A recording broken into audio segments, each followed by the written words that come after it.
139ನೇ ಶ್ಲೋಕ.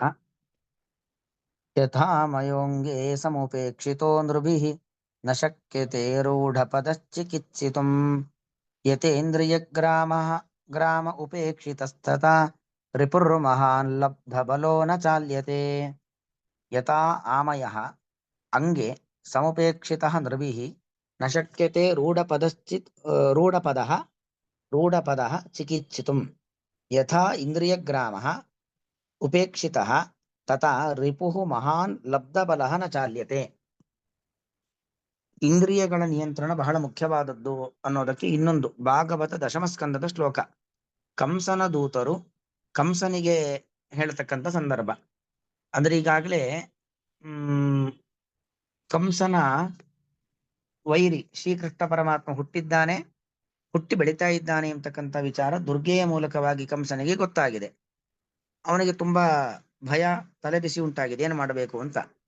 ಆಗ ಅವನ ಮಂತ್ರಿಗಳು, ಬೇರೆ ಬೇರೆ ಪರಿವಾರದವರೆಲ್ಲ ಕಂಸನಿಗೆ ಬೇರೆ ಬೇರೆ ತರ ಉಪಾಯಗಳನ್ನು ಹೇಳ್ತಾರೆ. ಅಲ್ಲಿ ಒಂದಷ್ಟು ಜನ ಮಂತ್ರಿಗಳು ಹೇಳ್ತಕ್ಕಂಥ ಮಾತು ಅಂದ್ರೆ, ಶತ್ರುವನ್ನ ಯಾವತ್ತೂ ಕೂಡ ನಾವು ಚಿಕ್ಕದ್ರಲ್ಲೇ ತುಂಡು ಮಾಡಿಬಿಡಬೇಕು. ಶತ್ರುವಿಗೆ ಬಲ ಬಂತು ಅಂತ ಆದ್ರೆ ಮತ್ ನಾವು ಅವನನ್ನ ಏನು ಮಾಡ್ಲಿಕ್ಕೆ ಆಗೋದಿಲ್ಲ. ಈಗ ಮಗು ಈಗಷ್ಟೇ ಹುಟ್ಟಿರತಕ್ಕಂಥದ್ದು, ಹಾಗಾಗಿ ಆ ಮಗುವನ್ನ ಈಗಲೇ ಕೊಂದು ಬಿಡೋಣ ಎಂಬುದಾಗಿ ಹೇಳುವಂತ ಸಂದರ್ಭ. ಅಲ್ಲಿ ಅವರು ಬೇರೆ ಬೇರೆ ದೃಷ್ಟಾಂತವನ್ನ ಕೊಟ್ಟು ಹೇಳ್ತಾರೆ. ಉದಾಹರಣೆಗೆ ರೋಗ ಆರಂಭದಲ್ಲೇ ರೋಗದ ಲಕ್ಷಣವನ್ನು ತಿಳ್ಕೊಳ್ಬೇಕು. ರೋಗದ ಲಕ್ಷಣವನ್ನು ತಿಳ್ಕೊಂಡು ರೋಗ ಪರಿಹಾರೋಪಾಯವಾದ ಮಾರ್ಗಗಳನ್ನು ಅನುಸರಿಸಿ ರೋಗ ಪರಿಹಾರ ಮಾಡ್ಕೊಳ್ಬಿಡ್ಬೇಕು.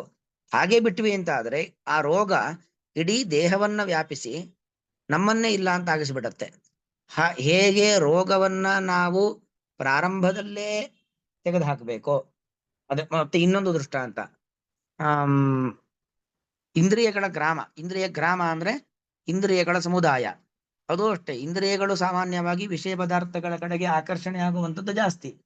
ಆ ಇಂದ್ರಿಯಗಳು ವಿಷಯಗಳ ಕಡೆಗೆ ಆಕರ್ಷಣೆ ಆಗುವಂತ ಒಂದು ಏನಿದೆ, ಅದನ್ನ ಆರಂಭದಲ್ಲೇ ನಾವು ಸರಿ ಮಾಡ್ಕೊಂಡ್ ಬಿಡಬೇಕು. ವಿಷಯ ಪದಾರ್ಥಗಳ ಕಡೆಗೆ ಹೋಗ್ಲಿಕ್ಕೆ ಬಿಡಬಾರದು. ಹಾಗೇ ಬಿಟ್ವಿ ಅಂತ ಆದ್ರೆ ಅದು ಹಾಗೆ ಹೆಚ್ಚಾಗಿ ಹೆಚ್ಚಾಗಿ ಹೆಚ್ಚಾಗಿ ನಮ್ಮನ್ನ ಹಾಳು ದಾರಿಗೆ ಕರ್ಕೊಂಡು ಹೋಗ್ಬಿಡತ್ತೆ.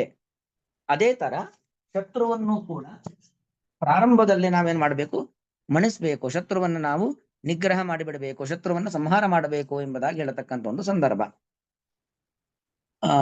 ಇಲ್ಲಿ ಮುಖ್ಯವಾಗಿ ಇಂದ್ರಿಯ ಜಯ ಪ್ರಕರಣವಾದದ್ದರಿಂದಾಗಿ ಇಂದ್ರಿಯಗಳ ನಿಯಂತ್ರಣ ಬಹಳ ಮುಖ್ಯ ಎಂಬುವಂಥದ್ದು ಆ ದುಷ್ಟ ಕಂಸನ ದೂತರು ಅವರುಗಳಿಗೂ ಕೂಡ ಗೊತ್ತು. ಮತ್ತು ಹೇಗೆ ರೋಗವು ಅದೇ ತರ ಇಂದ್ರಿಯಗಳ ನಿಯಂತ್ರಣ ಇಲ್ಲದೆ ಇರತಕ್ಕಂಥದ್ದು ಒಂದು ರೋಗ, ಒಂದು ಕಾಯಿಲೆ ಎಂಬತಕ್ಕಂಥ ವಿಚಾರ ಬಂದದ್ರಿಂದ ಆ ಒಂದು ಪ್ರಕರಣ ಕಂಸನ ದೂತರ ಮಾತನ್ನು ಕೂಡ ವಿಷ್ಣು ತೀರ್ಥರು ಇಲ್ಲಿ ಉಲ್ಲೇಖ ಮಾಡ್ತಾ ಇದ್ದಾರೆ. ಅಂದ್ರೆ ಕಂಸನ ದೂತರೆಲ್ಲ ನಿಮಿತ್ತ ಅಷ್ಟೇ, ಎಲ್ಲ ರಚನೆ ವೇದವ್ಯಾಸ ದೇವರ ರಚನೆಯೇ ಇಲ್ಲಿ ಉಲ್ಲೇಖ ಮಾಡ್ತಾ ಇದ್ದಾರೆ. ಅಂಗೇ ಸಮುಪೇಕ್ಷಿತ ಆಮಯ ನೃಭಿಹಿ ಅಂದ್ರೆ ನಾವೆಲ್ಲ ಮನುಷ್ಯರು, ನೃಭಿಹಿ ಉಪೇಕ್ಷಿತ ಚೆನ್ನಾಗಿ ಉಪೇಕ್ಷಿಸಲ್ಪಟ್ಟಂತಹ ಆಮಯ ಶಬ್ದಕ್ಕೆ ರೋಗಗಳು ಅಂತ ಅರ್ಥ. ಅಂಗೆ ಅವಯವದಲ್ಲಿ ಆಮಯಗಳು ಹಾಗೆ ಏನೋ ರೋಗ ಬಂತು ಅಂತ ಹಾಗೆ ಬಿಟ್ಕೊಂಡು ಒಂದು ಮತ್ತೊಂದು ಬಿಡ್ತಾ ಕೂತ್ರೆ ರೂಢ ಪದ, ಆ ಆಮಯ ಏನಾಗಿದೆ, ರೂಢ ಪದ ಗಟ್ಟಿಯಾಗಿ ಬೇರೂರು ಬಿಟ್ಟಿದೆ. ಆರಂಭದಲ್ಲಿ ಚಿಕ್ಕದಾಗಿತ್ತು, ಆಮೇಲೆ ಗಟ್ಟಿಯಾಗಿ ಬೇರೂರು ಬಿಟ್ಟಿದೆ. ಆಗ ಚಿಕಿತ್ಸಿತುಂ ಯಥಾನ ಶಕ್ಯತೆ ಚಿಕಿತ್ಸಾಂ ಕರ್ತುಂ, ಆ ಕಾಯಿಲೆಗೆ ನಾವು ಏನ್ ಚಿಕಿತ್ಸೆಯನ್ನು ಕೊಡಬೇಕೋ ಅದು ಕೊಡ್ಲಿಕ್ಕೆ ಯಾವ ತರ ಆಗೋದಿಲ್ವೋ ಹಾಗೆ. ಇನ್ನೊಂದು ಉದಾಹರಣೆ, ಇಂದ್ರಿಯ ಗ್ರಾಮ ಉಪೇಕ್ಷಿತ ಇಂದ್ರಿಯ ಗ್ರಾಮ, ಉಪೇಕ್ಷೆ ಮಾಡಲ್ಪಟ್ಟಂತಹ ತಿರಸ್ಕಾರ ಮಾಡಲ್ಪಟ್ಟಂತಹ ಇಂದ್ರಿಯಗಳ ಗ್ರಾಮ ಅಂದ್ರೆ ಇಂದ್ರಿಯಗಳ ಸಮುದಾಯ. ಅಂದ್ರೆ ಇಂದ್ರಿಯಗಳನ್ನ ನಾವು ತಿರಸ್ಕಾರ ಮಾಡೋದು ಅಂದ್ರೆ ಅರ್ಥ ಏನು, ಅದ್ರ ಬಗ್ಗೆ ನಮಗೆ ಗಮನವೇ ಇಲ್ಲ. ಈಗ ನಾವು ನಮ್ಮ ಮಕ್ಕಳನ್ನ ಗಮನಿಸ್ಲೇ ಇಲ್ಲ, ನಾವು ನಮ್ಮದೇ ಲೋಕದಲ್ಲಿ ನಾವು ಇದ್ದು ಬಿಟ್ರೆ ಆಗೇನಾಗತ್ತೆ, ಮಕ್ಕಳು ಅವರು ಹೇಗ್ ಬೇಕಾದ್ರೂ ಬೆಳೆಬಿಡಬಹುದು ಅಲ್ವಾ. ಒಳ್ಳೆಯವರ ಸಂಘದಲ್ಲಿದ್ರೆ ಒಳ್ಳೆಯವರಾಗ್ತಾರೆ, ಕೆಟ್ಟವರ ಸಂಘದಲ್ಲಿದ್ರೆ ಕೆಟ್ಟವರಾಗ್ಬಿಡ್ತಾರೆ. ಯಾಕೆ ನಾವು ಅವ್ರನ್ನ ಗಮನಿಸ್ತಾನೆ ಇಲ್ಲ. ಹಾಗೆ ನಮ್ಮ ಇಂದ್ರಿಯಗಳು ಅಷ್ಟೇ ನಾವು ಉಪೇಕ್ಷೆ ಮಾಡಿಬಿಟ್ಟಿದ್ದೀವಿ. ಇಂದ್ರಿಯಗಳ ಕಡೆಗೆ ಗಮನ ಅಂತ ಇಲ್ಲವೇ ಇಲ್ಲ. ಇಂದ್ರಿಯಗಳನ್ನ ನಿಯಂತ್ರಣ ಮಾಡಬೇಕು ಎಂಬತಕ್ಕಂಥ ವಿಚಾರದ ಕಡೆಗೆ ಒಂದು ಚೂರು ಗಮನವನ್ನ ಹರಿಸದೆ ಇಂದ್ರಿಯಗಳು ಹೋದ ದಾರಿಗೆ ಹೋಗ್ಲಿ ಅಂತ ಅವುಗಳನ್ನು ಬಿಟ್ಟು ಕೂತ್ವಿ ಅಂತಾದ್ರೆ ಅವಾಗ ಏನಾಗತ್ತೆ, ಸಮುಪೇಕ್ಷಿತ ಇಂದ್ರಿಯ ಗ್ರಾಮ, ಚೆನ್ನಾಗಿ ಉಪೇಕ್ಷಿಸಲ್ಪಟ್ಟಂತ ಇಂದ್ರಿಯ ಗ್ರಾಮ ಯಥಾ ಹೇಗೋ ಹಾಗೆ ಅದೇನಾಗುತ್ತೆ, ದಾರಿ ತಪ್ಪತ್ತೆ. ಅದು ದಾರಿ ತಪ್ಪೋದು ಮಾತ್ರ ಅಲ್ಲ, ನಮ್ಮನ್ನ ದಾರಿ ತಪ್ಪಿಸ್ಬಿಡುತ್ತೆ. ಚಂಚಲಮ್ಯ ಮನಕೃಷ್ಣ ಪ್ರಮಾದಿ ಬಲವದೃಢಂ ಎಂಬುವಂತೆ ಇಂದ್ರಿಯಗಳ ಮೂಲಕವಾಗಿ ಮನೋನಿಯಂತ್ರಣ ತಪ್ಪತ್ತೆ, ಮನೋನಿಯಂತ್ರಣ ತಪ್ಪುವುದರ ಮೂಲಕವಾಗಿ ಬುದ್ಧಿ ನಿಯಂತ್ರಣ ತಪ್ಪತ್ತೆ. ಇಂದ್ರಿಯ ಮನಸ್ಸು ಬುದ್ಧಿ ಎಲ್ಲಾ ನಿಯಂತ್ರಣ ತಪ್ಪಿತು ಅಂತಾದ್ರೆ ಆತ್ಮ ಅಧಪ್ಪತನಕ್ಕೆ ಹೋಗ್ತಾನೆ. ತಥಾ ಅದೇ ರೀತಿಯಲ್ಲಿ ಲಬ್ಧಬಲ ಮಹಾನ್ ರಿಪುಹು. ಲಬ್ಧಬಲ ಮೊದಲು ಚಿಕ್ಕದಾಗಿದ್ದ ಶತ್ರು, ಆಮೇಲೆ ಅವನಿಗೆ ಬೇಕಾದಷ್ಟು ಬಲ ಬಂದ್ಬಿಡ್ತು, ಬೆಳೆದ, ಅವನಿಗೆ ಬುದ್ಧಿ ಬಂತು, ಒಂದಷ್ಟು ಜನ ತನ್ನ ಸೇನೆಯನ್ನು ದೊಡ್ಡ ಮಾಡಿಕೊಂಡ. ಆಗ ನಚಾಲ್ಯತೆ, ಅವನನ್ನು ಅಲ್ಲಾಡ್ಸಕ್ಕೂ ಆಗೋದಿಲ್ಲ, ಏನು ಮಾಡ್ಲಿಕ್ಕೆ ಆಗೋದಿಲ್ಲ. ಹಾಗಾಗಿ ಶತ್ರುಗಳನ್ನ ಮೊದಲೇ ಸದೆ ಬಡಿಬೇಕು ಎಂಬುದಾಗಿ ಕಂಸನಿಗೆ ಹೇಳತಕ್ಕಂಥ ಸಂದರ್ಭ. ಇಲ್ಲಿ ಬಂದಿರತಕ್ಕಂಥದ್ದು ಇಂದ್ರಿಯಗಳನ್ನು ಕೂಡ ನಿಯಂತ್ರಣ ಮಾಡಿಲ್ಲ ಅಂದ್ರೆ ಅದು ದಾರಿ ತಪ್ಪತ್ತೆ ಎಂಬ ವಿಚಾರ.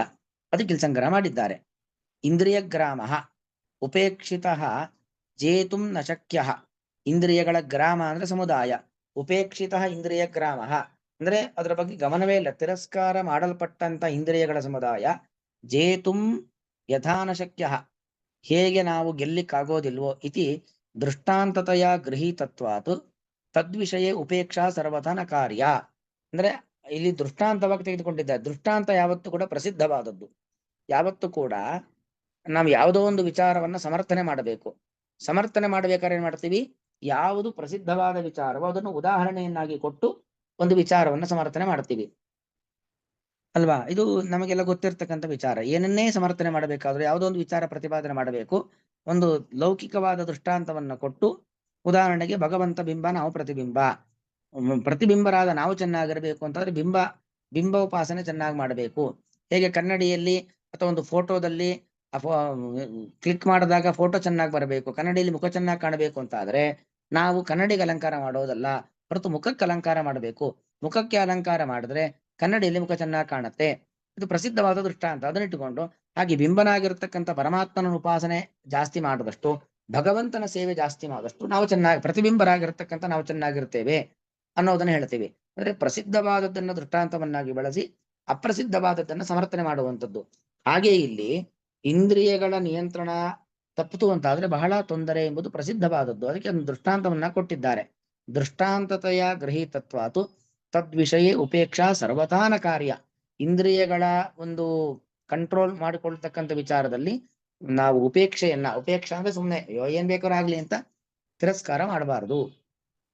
ಯಥಾ ಇತಿ ನೃಭಿಹಿ ಸಮುಪೇಕ್ಷಿತ ಆಮಯ, ಮನುಷ್ಯರಿಂದ ಚೆನ್ನಾಗಿ ಉಪೇಕ್ಷೆ ಮಾಡಲ್ಪಟ್ಟಂತಹ, ತಿರಸ್ಕಾರ ಮಾಡಲ್ಪಟ್ಟಂತಹ ಆಮಯ ಅಂದ್ರೆ ರೋಗಗಳು, ಅಂಗೆ ಅವಯವದಲ್ಲಿ, ರೂಢಪದ ಸನ್, ರೂಢಪದ ಅಂದ್ರೆ ಗಟ್ಟಿಯಾಗಿ ಬೇರೂರಿ ಬಿಟ್ರೆ, ಚಿಕಿತ್ಸಿತುಂ ಯಥಾನ ಶಕ್ಯತೆ, ಮತ್ತೆ ಚಿಕಿತ್ಸೆ ಕೊಡ್ಲಿಕ್ಕೆ ಆಗೋದಿಲ್ಲ, ಎಷ್ಟು ಔಷಧಿ ಕೊಟ್ಟರು ಅದು ವ್ಯರ್ಥ.